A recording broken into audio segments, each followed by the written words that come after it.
Kế hoạch của Soja đã thành công.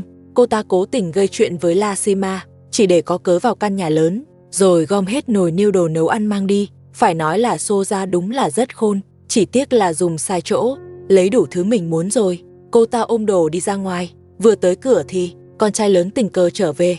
Con trai lớn hỏi cô ta, sao cô lại mang hết đồ nấu ăn đi vậy? Soja nói, mấy thứ này là của cô ta, muốn lấy lúc nào cũng được. Con trai lớn ngơ luôn, không hiểu chuyện gì đang xảy ra. Lashima cũng chặn Soja lại, bảo cô ta đặt đồ xuống, còn lấy cả lọ gia vị khỏi tay Soja. Ông bố chồng lại đòi gia vị về, thuận tay đưa lại cho Soja. Ông bố chồng đúng là vẫn không rút kinh nghiệm, vẫn cứ bảo vệ Soja. Con trai lớn bắt Soja nói rõ, vì sao lại lấy đồ trong nhà. Soja nói, vì sân là của cô ta, mọi người đi qua sân của cô ta, thì cô ta được vào bếp lấy đồ. Con trai lớn hỏi, sân lúc nào là của cô? Soja nói, tôi dọn sân mà, nên sân phải là của tôi. Con trai lớn nói, trước đây sân toàn do Lashima dọn, theo logic của Soja, thì sân phải là của Lashima mới đúng. Soja nói, chuyện trước là chuyện trước, còn bây giờ là bây giờ sân là của tôi. Con trai lớn nói, sân không thuộc về riêng ai, đó là sân chung của cả nhà, ai cũng có thể đi lại trong sân, bảo Soja mang đồ nấu ăn trả lại bếp. Con trai lớn vừa về nhà đã bị Soja gây sự, anh tức đến phát điên. Anh nói với Soja, cô biết vì sao tôi phải về không? Là vì cô cứ gây chuyện mãi, ngày nào cũng làm khó Lashima, khiến tôi không yên tâm đi làm. Nói xong con trai lớn đuổi Soja về kho, bảo cô ta nhớ cho rõ, chỉ có cái kho mới là chỗ của cô ta. Soja lại nói, con trai lớn bắt nạt mình, cô ta bảo anh hứa sẽ đưa tiền sinh hoạt và sửa sang lại kho cho cô ta, bao giờ mới làm? Con trai lớn nói, anh mới đi có 3 ngày, lấy đâu ra tiền mà làm mấy chuyện đó. Soja nói, đã anh không giữ lời, thì cô ta cũng không nghe anh nữa, cô ta sẽ lấy những thứ thuộc về mình. Soja ôm đống đồ vừa giành được, đem nhét vào trong kho, rồi tiện tay cầm đôi dép lên, chạy tới đòi con trai lớn nộp tiền sinh hoạt. Con trai lớn tát cô ta một cái, nói nếu không vì cô ta, anh đã chẳng quay về, chỉ vì cô ta quậy quá, nên anh mới làm được 3 ngày đã phải về. Vậy mà còn dám đòi tiền sinh hoạt, anh chưa trách đã là may rồi. Sau đó con trai lớn hỏi Soja, trong lúc anh không ở nhà, cô ta lại làm khó Lashima đúng không? Trước khi đi làm, cô ta đã hứa với anh thế nào? Soja vẫn cãi, nói có làm khó Lashima, nhưng không phải lỗi của cô ta. Do Lashima không làm việc, nên cô ta mới vậy. Con trai lớn nói, Lashima đang bị thương, thì làm sao làm nặng được? Lashima bảo con trai lớn hỏi ông bố chồng, dù bị thương, nhưng cô vẫn giúp bà mẹ chồng giặt đồ nấu cơm, đâu có ngồi chơi, cô ấy chẳng hề lười biếng. Nhưng đúng lúc đó, ông bố chồng đã lảng đi xa rồi, chẳng thể trông chờ ông đứng ra nói giúp. May mà con trai lớn hiểu Lashima, anh biết cô ấy nói là thật.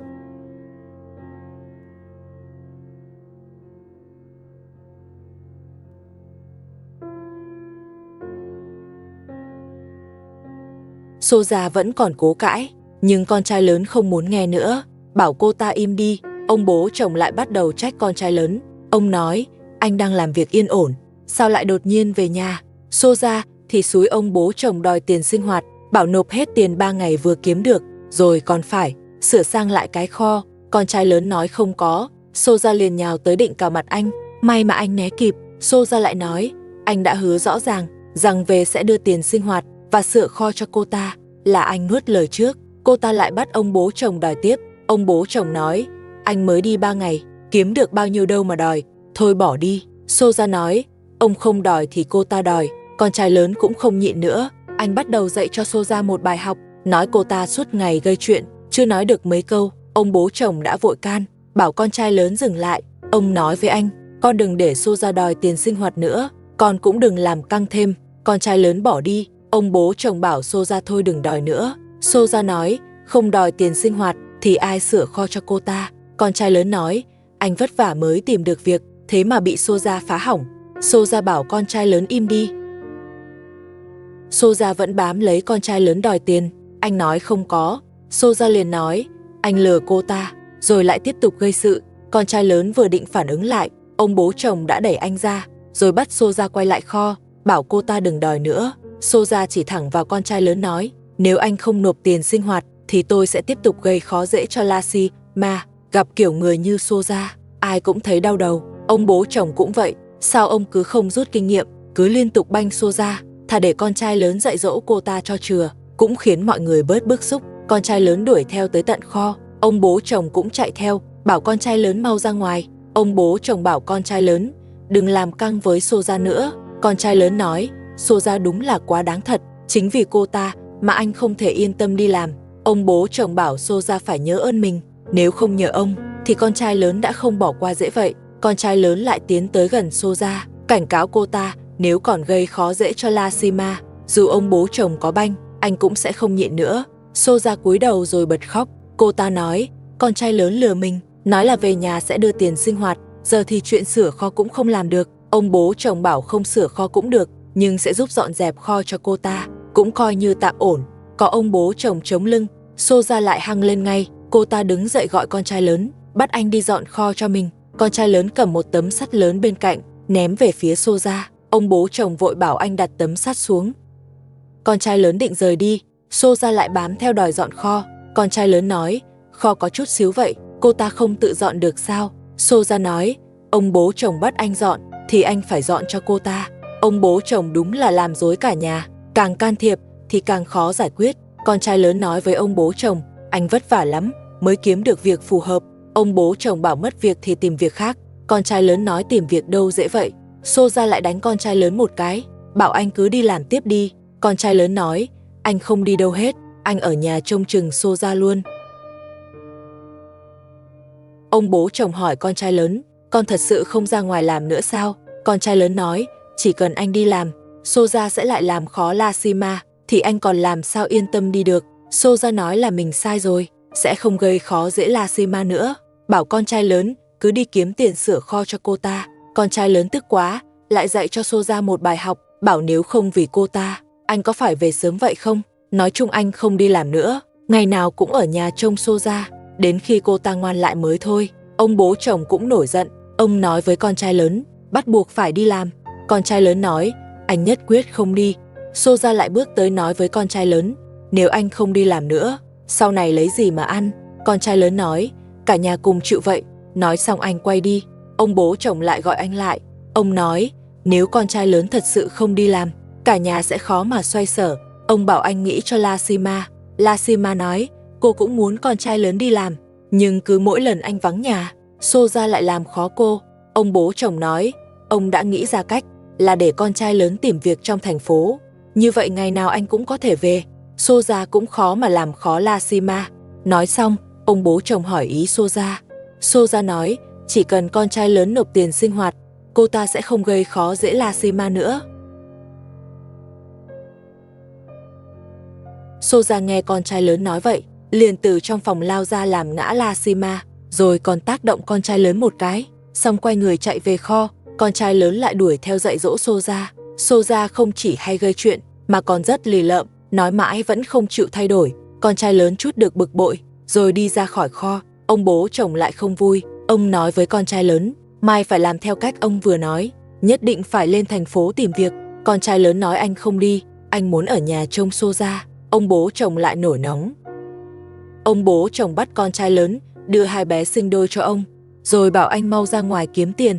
Ông nói, trong nhà không còn gì ăn nữa, hai bé cũng sắp hết sữa bột, dặn anh lúc về nhớ mua thêm. Con trai lớn đành phải đi làm, vì cả nhà vẫn phải sống tiếp. Lashima cũng còn cần thuốc. Trước khi đi, con trai lớn dặn ông bố chồng phải trông chừng Soja cho kỹ, đừng để cô ta làm khó Lashima nữa. Anh nói lên thành phố tìm được việc là về ngay, tiện mang thêm ít đồ dùng về nhà. Lashima bảo con trai lớn cứ yên tâm, cô sẽ tự chăm sóc bản thân. Con trai lớn ra sân chào bọn trẻ, con nhà hàng xóm cũng đang ở đây, mấy đứa đang chơi cùng nhau. Soja thì vẫn đang ngủ. Nghe con trai lớn chào bọn trẻ, cô ta lập tức tỉnh hẳn, ngồi bật dậy chạy ra sân tìm con trai lớn, hỏi anh có phải đi làm không. Con trai lớn nói, ANH đi hay không đi, không liên quan đến cô ta. Nói xong anh bước đi luôn. Soja gọi anh đợi đã. Cô ta còn dặn Lee Min-ho không được chơi ở sân nữa, bảo đuổi con nhà hàng xóm về. Soja chạy theo ra ngoài, rồi nói với con trai lớn, bê gắt anh đưa tiền 3 ngày trước cho cô ta, không được mang tiền ra ngoài. Con trai lớn hỏi, sao anh phải đưa? Bảo cô ta đừng bám theo đòi tiền nữa.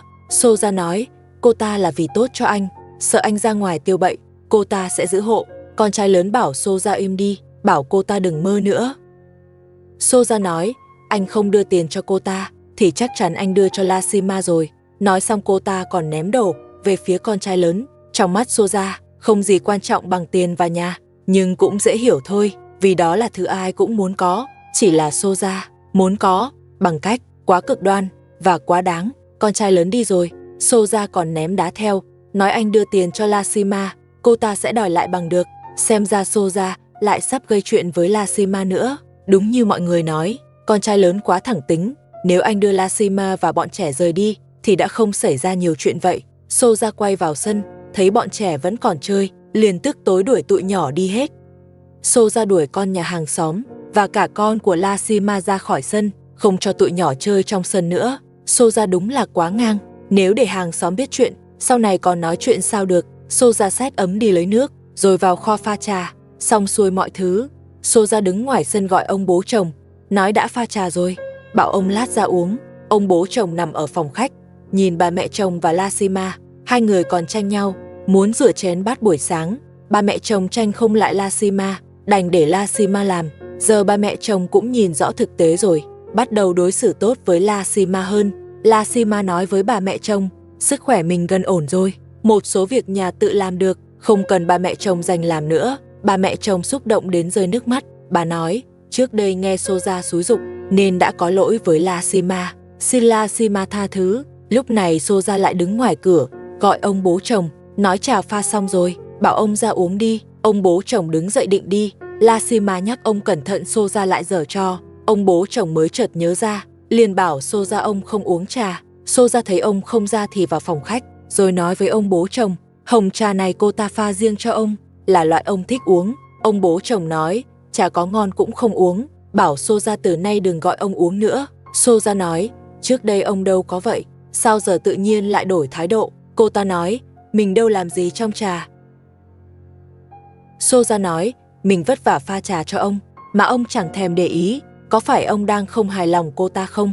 Bà mẹ chồng bước tới, rồi nói với Soja, cô ta không thể nào tốt bụng pha trà cho ông bố chồng, không có ý đồ thì cũng là muốn gây chuyện.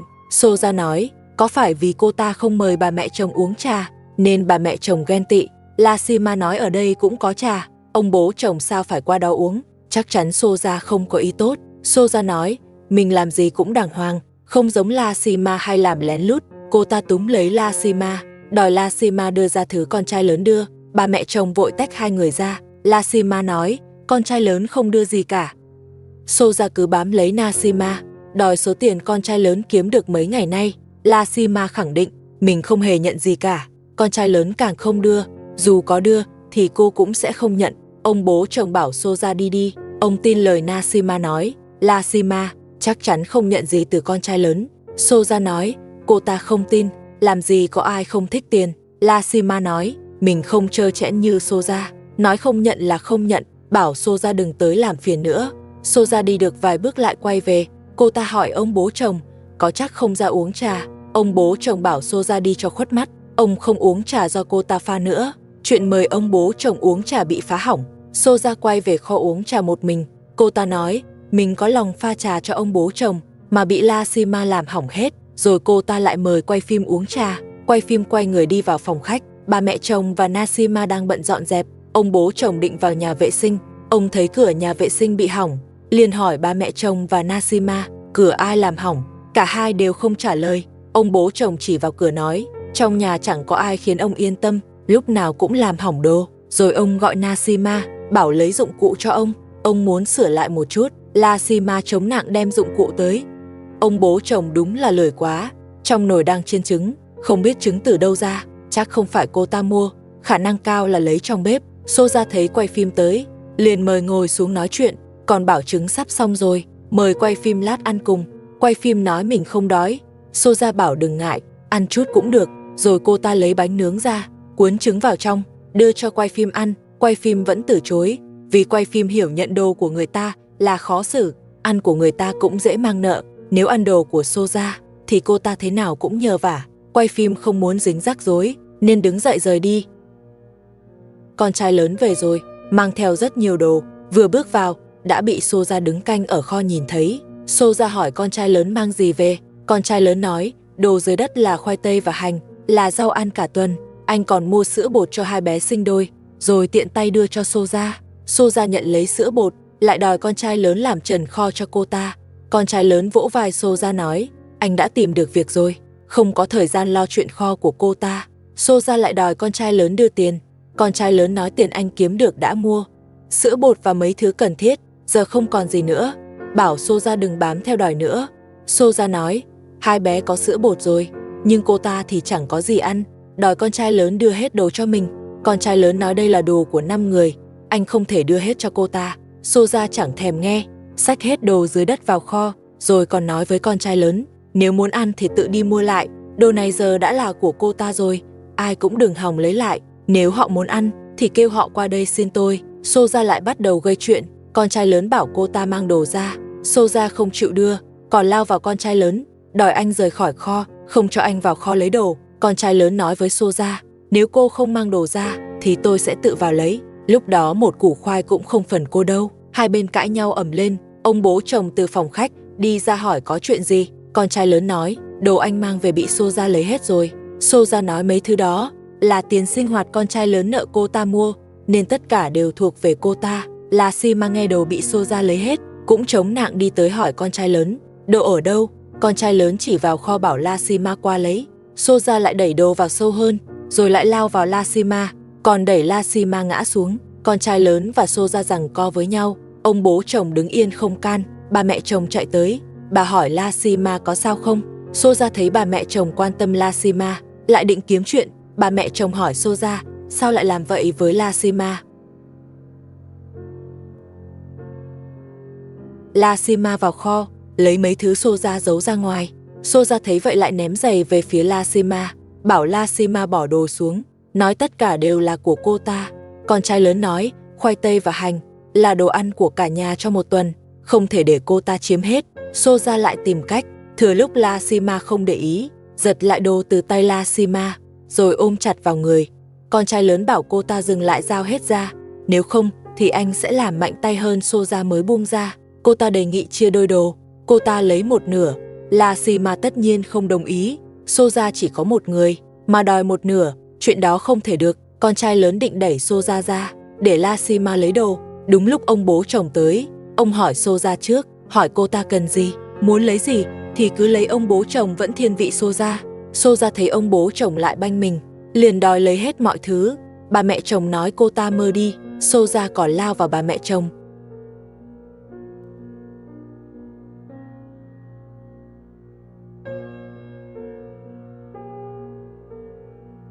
Giờ Soja chỉ quan tâm thái độ ông bố chồng với mình, chỉ cần ông đối xử tốt thì cô ta chẳng để ý gì nữa, nhưng vẫn khó tránh bị con trai lớn dạy dỗ. Ông bố chồng nói với Soja, muốn đồ thì cứ qua lấy, sao còn động vào bà mẹ chồng. Soja nghe ông nói vậy, liền chạy tới ôm hết đồ vào tay. Lashima định giành lại, ông bố chồng thấy vậy, liền kêu mọi người dừng lại, rồi giật đồ về, không cho ai giằng nữa. Ông nói rằng nữa là hỏng hết, rồi ông dặn Lashima, đem hết đồ vào kho cất đi, muốn ăn thì vào kho lấy ra rửa. Con trai lớn nói nếu để trong kho thì anh sẽ không lấy ra được. Soja nói, ông bố chồng đã bảo cất trong kho thì phải làm theo ý ông. Con trai lớn nói với Soja, đồ này tuyệt đối không được để trong kho, phải để trong bếp, nếu Soja cần thì hỏi ba mẹ chồng lấy. Soja không chịu, con trai lớn lại nổi nóng với cô ta. Ông bố chồng vẫn không rút kinh nghiệm, lại tiếp tục banh Soja.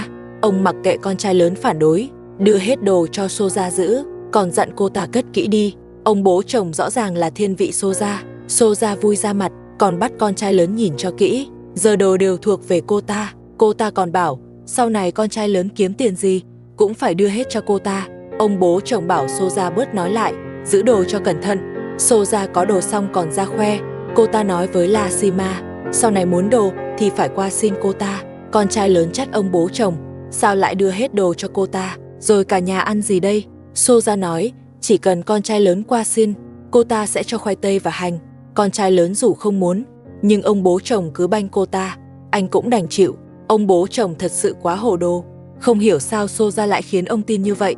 Ông nhất quyết banh Soja, còn bảo Soja đun nước pha trà.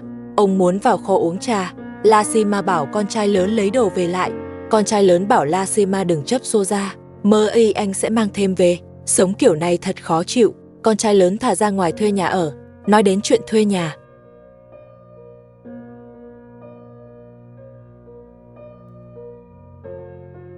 Soja rửa bộ ấm chén xong chuẩn bị pha trà. Ông bố chồng lại chui vào kho ngồi đợi uống.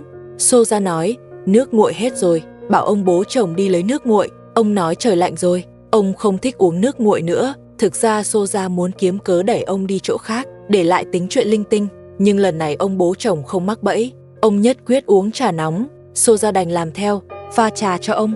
Ông nói, vì dành đồ cho Soja, ông đã làm phật lòng mọi người trong nhà, bảo Soja phải nhớ ơn, để tránh bị con trai lớn họ lấy lại. Ông còn dặn Soja giấu đồ đi. Soja rót trà xong, định mời ông uống, thì ba mẹ chồng tới. Bà tới tìm Soja, đòi khoai tây với hành con trai lớn mang về. Soja không cho, còn nói đây là đồ ông bố chồng cho mình, chứ không phải đồ con trai lớn mang về. Ba mẹ chồng hỏi rốt cuộc có đưa không. Soja không đưa, còn cầm chổi đuổi ba mẹ chồng. Ba mẹ chồng định vào lấy đồ, thấy ông bố chồng ngồi trong kho uống trà, liền kéo ông ra ngoài, không cho ông uống trà do Soja pha nữa. Con trai lớn thu xếp đồ rồi đi làm. Trước khi đi anh chào bà mẹ chồng. Soja nhìn thấy thì tức lắm. Cô ta hỏi con trai lớn sao không chào mình. Con trai lớn nói, nhìn thấy cô ta là bực, nên không muốn nói lời tạm biệt. Soja cầm giấy ném về phía con trai lớn, bảo anh mau đi đi, tốt nhất đừng quay lại nữa. Con trai lớn nói, anh đã tìm được việc ở thành phố, NGI nào anh cũng sẽ về. Soja bảo, con trai lớn ở luôn trên thành phố đi, cô ta không muốn anh ngày nào cũng về. Con trai lớn nói, đây đâu phải nhà của cô mới là người nên ra ngoài ở, đỡ phải ngày nào cũng ở trong kho. Tôi nhìn thấy cô là tôi bực. Soja giục con trai lớn đi nhanh lên, còn nói, anh mới là người đáng ghét nhất nhà. Con trai lớn bước tới bảo cô nói lại xem. Soja im luôn. Cô ta giật mũ của con trai lớn rồi ném trả lại. Con trai lớn nói, anh không có thời gian đôi co, anh còn phải đi làm gấp, đợi về rồi tính tiếp. Soja còn đuổi theo ra ngoài. Cô ta nói với con trai lớn, giỏi thì đừng đi nữa, đi rồi thì đừng quay về. Soja rảnh quá không có việc làm, sáng sớm đã gây ồn ào. Cô ta còn cầm chổi đuổi theo con trai lớn. Con trai lớn bảo cô về đi, cô làm vậy không sợ hàng xóm cười sao? Soja nói, ai dám cười thì cô ta sẽ xử người đó. Cách hành xử của Soja lúc này khiến ai cũng ngại động vào. Lửa đã cháy lên, Soja lại bắt đầu rửa nồi niêu. Ngẩng lên thấy bà mẹ chồng, cô ta bảo bà mẹ chồng qua nhóm lửa, rồi cùng nhau nấu ăn, vì đồ ăn trong nhà đều bị Soja giấu hết rồi. Bà mẹ chồng đành đồng ý. Soja tới dặn bà mẹ chồng nhóm lửa to hơn, giọng nói đó không phải nhờ vả, mà như đang sai khiến người ta, cứ như bắt bà mẹ chồng phải làm theo. Bà mẹ chồng nói lửa vậy là được rồi, không thể to hơn nữa. Soja vẫn bắt bà mẹ chồng thêm củi. Bà mẹ chồng nói không thể thêm nữa là tốn củi. Soja tức tối bước tới, đè bà mẹ chồng sát bếp. Cô ta thật sự quá đáng. Nhiếp ảnh gia vội kéo Soja ra, bảo cô ta không thể làm vậy. Soja nói, bà mẹ chồng không làm theo ý cô ta thì phải bị dạy dỗ. Soja gọi Lashima, bảo Lashima qua phụ nấu ăn, không giúp thì khỏi ăn, vì tất cả đồ ăn đang ở trong kho. Lashima chống nạng đi tới. Soja bắt Lashima canh bếp, hết củi thì thêm một chút. Lashima hỏi Soja, nấu cơm thôi mà làm như chuyện lớn, còn cần mấy người phụ một lúc. Soja nói, Lashima giúp hay không? Không giúp thì chịu đói. Vừa nói cô ta vừa lấy bột mì, rồi bắt đầu nhào bột làm bánh. Lashima không qua canh bếp, mà ngồi trên bậc thềm nghỉ. Soja nhào xong bột, liền tới trước mặt Lashima, kéo Lashima qua bếp, bảo lấy than ra để nướng bánh. Lashima và Soja lại cãi nhau. Lashima nói, nấu ăn vốn là việc một người làm, Soja cứ kéo người khác vào. Nếu Soja không muốn nấu, thì đem đồ ăn về bếp, để Lashima tự nấu một mình, đảm bảo không cần Soja giúp. Soja cầm than hất về phía Lashima, rồi bảo hôm nay Lashima khỏi ăn sáng. Lashima không thèm để ý, vẫn ngồi nghỉ. Bà mẹ chồng bảo họ đừng cãi nữa, mới làm bánh cho xong, ai cũng đói rồi. Soja nói, không phải cô ta gây chuyện, là Lashima gây chuyện, không giúp thì khỏi ăn, cứ xem cô ta có làm thật không. Lashima nói với bà mẹ chồng, mình đã nhìn rõ Soja rồi, dù có giúp, Soja cũng chưa chắc cho ăn. Bà mẹ chồng nói không thể vậy đâu, rồi bà cầm xẻng xúc than, giúp Soja làm bánh. Bà mẹ chồng cho than vào lò nướng, Soja dùng bột đã nhào làm bánh, rồi cô ta quay sang nói với Lashima đang ngồi bậc thềm. Cô ta nói, giờ ông bố chồng để hết đồ ăn trong kho là để cô ta làm chủ nhà, cô ta cho ai ăn thì người đó mới được ăn, có ý kiến thì đi tìm ông bố chồng, đừng bày thái độ ở đây. Bà mẹ chồng bảo Soja nói ít thôi, trước kia Lashima nấu ăn cũng đâu để cô ta đói, đều mang vào kho cho cô ta ăn. Lashima nói, mình vẫn không giúp, xem Soja làm tới đâu. Soja nói với La Sima, tôi đã cho cô cơ hội, là cô không biết trân trọng, giờ tôi là người quyết định, muốn ăn thì đứng đây như bà mẹ chồng, đợi tôi sai việc. Soja đúng kiểu có chút quyền là lên mặt, Nasima chỉ nói một câu đừng quá đáng. Soja đã lập tức kiếm chuyện, ông bố chồng ngồi trong phòng khách, chắc chắn nhìn thấy hết ngoài sân, nhưng ông vẫn không nói gì. Bà mẹ chồng chịu không nổi nữa, bà kéo Soja ra, bảo Nasima bớt nói lại, rồi giục Soja quay lại coi bánh. Bánh sắp cháy rồi. Soja nói, bánh còn lâu mới cháy, không thể cháy được. Bà mẹ chồng bảo Soja đưa cây gậy trống cho bà. Nasima đang cần nó. Soja nói, cô ta sẽ đem cây gậy ném vào bếp cho cháy luôn. Bà mẹ chồng vội giành lại được cây gậy, rồi bảo Soja tiếp tục trông bánh. Sau đó đưa cây gậy cho Nasima. Bà mẹ chồng giờ đã hiểu rồi, Soja không thể trông cậy, về già chỉ có thể dựa vào Nasima, nên lúc Nasima còn đang bị thương, bà phải chăm sóc nhiều hơn để tính cho về sau. Bánh đã làm xong, nhìn hơi cháy một chút, cũng là chuyện bình thường. Soja không giỏi nấu ăn, làm được vậy là cũng tạm ổn rồi. Bà mẹ chồng thấy bánh đã xong, liền bảo Soja lấy bánh ra, để bà mang vào cho ông bố chồng. Soja nói, bánh do cô ta làm, muốn mang thì cô ta tự mang. Rồi Soja bày bánh ra, định cho ông bố chồng ăn trước. Bà mẹ chồng lại chen vào, Soja không cho Nasima, thì ít nhất cũng nên đưa cho bà mẹ chồng, bảo cô ta tự mang đi không hợp. Soja đẩy Nasima ngã xuống. Cô ta nói, ông bố chồng thích đồ cô ta mang tới. Đúng lúc họ còn đang cãi nhau, bà mẹ chồng nhanh tay lấy bánh, mang vào phòng khách lấy lòng ông bố chồng. Soja cũng có tính toán, giờ hễ có chuyện là cô ta lại tìm ông bố chồng nịnh nọt. Nasima nói, muốn giúp làm bánh, Soja không cho, còn lại tiếp tục làm. Nasima ngăn cô ta lại. Nasima nói bánh cô ta làm bị cháy rồi. Soja nói, ông bố chồng lại thích bánh cháy, do cô ta làm. Bà mẹ chồng cũng tới nói với Soja, nói ông bố chồng chê bánh cháy quá, không muốn Soja làm nữa. Soja lại đẩy cả hai người ngã xuống. Cô ta nói, lửa là cô ta nhóm, bột là cô ta nhào, cô ta muốn làm cháy thì làm cháy, cấm ai tới gần bếp, không thì cô ta sẽ gây chuyện. Nói xong Soja lại tiếp tục làm bánh. Con trai lớn nói với ông bố chồng, anh sẽ không bao giờ làm lành với Soja, anh đã quyết rồi, 3 tháng nữa sẽ ly hôn Soja. Nói xong con trai lớn vào phòng nghỉ, ông bố chồng thấy không khuyên nổi con trai lớn, liền quay sang thuyết phục Nasima. Ông nói, thật ra Soja cũng không tệ, chỉ là thiếu sự quan tâm của con trai lớn, nên mới nóng nảy vậy thôi. Chỉ cần con trai lớn kiên nhẫn với cô ta, ông tin Soja sẽ thay đổi. Ông còn bảo Nasima đi khuyên con trai lớn, bảo cô làm lành với Soja. Nasima nói, mình bị thương cũng do Soja gây ra, cô không muốn họ làm lành, càng không đi khuyên con trai lớn. Cô cũng bảo ông bố chồng đừng ép họ quay lại, vì bản tính Soja quá xấu, mình đã cho cô ta nhiều cơ hội rồi. Nhưng Soja vẫn không chịu dừng lại. Ông bố chồng thấy Nasima nói rất dứt khoát, nên cũng không khuyên nữa. Ông đứng dậy vào phòng ngủ. Ông nói với con trai lớn, ông không phải tới khuyên làm lành, mà là ra lệnh, bắt anh đi giúp Soja trông cặp song sinh. Con trai lớn nói, làm cả ngày mệt lắm rồi, anh không đi đâu hết, bảo ông bố chồng đừng ép nữa. Anh không trông cặp song sinh, cũng là muốn cho Soja một bài học, hy vọng cô ta sửa lại lỗi trước đây. Ông bố chồng không nghe giải thích, ông kéo con trai lớn đứng dậy, rồi đẩy anh ra ngoài, bắt anh đi trông cặp song sinh. Con trai lớn vẫn nói anh không đi, nếu ông bố chồng thương cô ta, thì ông tự đi mà lo. Anh còn mong Soja ly hôn với mình, giờ anh không giúp, cũng là cơ hội cho Soja nhìn rõ thực tế. Cô ta đã làm mất lòng hết mọi người rồi, đó là cái giá cô ta phải chịu. Dù bị ông bố chồng đuổi ra ngoài, con trai lớn vẫn quay lại ngồi ở phòng khách, nhất quyết không đi giúp Soja trông cặp song sinh. Ông bố chồng lại đi theo. Ông nói với con trai lớn, Soja một mình cũng vất vả, anh phải thông cảm. Dù cặp song sinh là con của Abu, nhưng cũng là cháu của ông. Giờ ông không tìm được Abu, thì anh phải thay Abu trông nom. Con trai lớn nói ông cứ đi tìm Abu đi, anh không giúp nổi.